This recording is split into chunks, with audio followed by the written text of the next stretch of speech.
despite previous proposed reforms from previous events such as Rio Olympics, and you remember the famous Rio scandal, which is yet to be concluded, and Tokyo debacle. A few or none has been implemented since we have noticed several malpractices such as the reward scheme and stipends given to winners for various categories has not been set clearly. They are just called for tea and mandazi in State House. It is like a tokenism, and we want to finish that tokenism in athletics, in our athletes and sports in Kenya.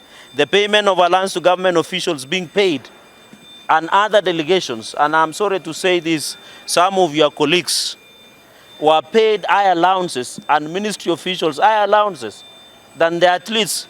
So we wonder whether the ministerial officials, AK officials, and your colleagues in your industry were doing other marathons that needed highest allowances.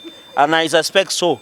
Because why? What justification would you give to pay allowances more to the ministry officials and AK officials and NOC officials over the athletes who have worked hard, run their soil, they have toil, sweat, and blood? But yet you give them lower allowances, and people who are lodging in 5-star hotels, massaging and saunas and enjoying themselves, you are giving them more allowances. Then in future we should encourage more Kenyans to be accompanying, so it looks like there is more marathon than what we run on the field. The non-transparency in the selection of technical team accompanying them. Many people, they were rewarded people, we are not sure who they are. I want to challenge NOC, AK, Ministry of Sports, to publish and tell us how they selected technical committee, because we know they are nepotism. In fact, I am aware, and we will name and shame them, that ministry officials even decided to sponsor their slay queen girlfriends and their slay king boyfriends to that event. I continue to call upon the EACC, DCI, and the Auditor General to conduct a special audit on the following: the training kits and grants donated by various international partners to Athletics Kenya.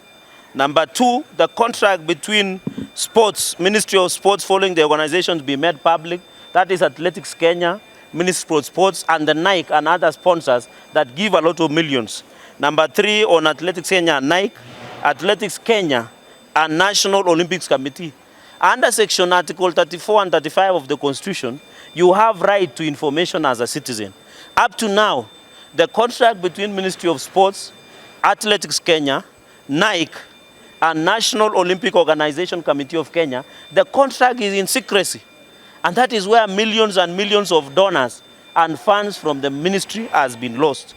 Also, we want to know the funds from the government and other donors that was spent during the Tokyo Olympics 2020.